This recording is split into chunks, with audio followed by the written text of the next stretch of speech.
السلام علیکم ورحمت الله. د ملګري تپوس کړی چې د سپي وجل جایز دي که جایز نه دي. نو دې باره کې اول د الله پیغمبر صلی الله علیه وسلم حکم کړی و چې سپي وجنئ. لکه په دې کې یو روایت د ابن عمر رضی الله تعالی عنه دی. دی فرمایي امر رسول الله صلی الله علیه وسلم بقتل الکلاب. د الله پیغمبر موږ ته د سپو د وجلو حکم کړی و او فارسل فی اقطال المدینه ان تقتل. د مدینې اطرافو ته به خلک ولېږله چې لاړ شئ او تاسو دا سپي ووژنئ. او په روایت د جابر رضی الله تعالی عنه کې راغلی چې د حدیث مسلم شریف راوړی دی چې د الله پیغمبر موږ ته داسې د سپو د وژلو حکم کوو حتی ان المرأة تقدم من البادیة بکلبها. د باندې نه به یو زنانه راله او سپی به ورسره و فنقتله هم به ایسته مړ کړو سپی به هم دي.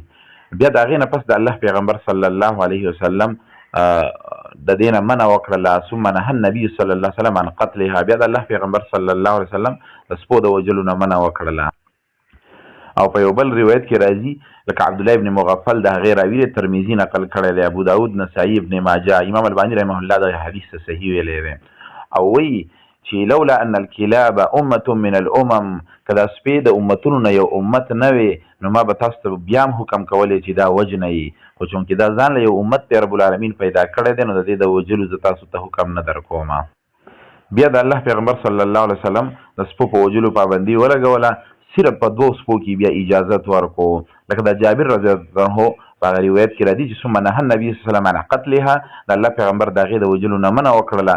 وقال علیکم بالاسود البهیم، تاسو هغه تک تور سپی وژنئ ذي النقطتین چې په دې سترګو د پاسه دوه ټاکي، فانه شیطان، دا شیطان دی. تک تور سپی وژل او چې داسې سپی چې د هغې په د سترګو د پاسه دوه ټاکي جوړ شوي داسې سپی وژل د دې امر راغلی د الله پیغمبر صلی الله علیه وسلم وکړو. لکه امام نووي رحمه الله فرمایي چې او اما النقطتان فهما نقطتان معروفتان بیضاوان فوق عینیه، د سترګو د پاسه دوه ټاکي دقه سپی وژل غواړي.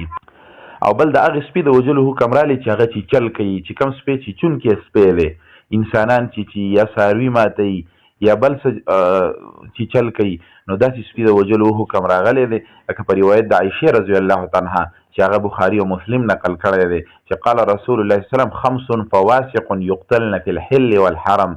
5 څیزونه چې دا فواسق دي دا به که دا په حالت د احرام کې او که حلالې په ټولو حالتو کې به دا وجلې کېږي. نو هغه 4 څیزونه نور دي. یو پکې راځي والکلب العقور، هغه سپی چې هغه چیچل کوي.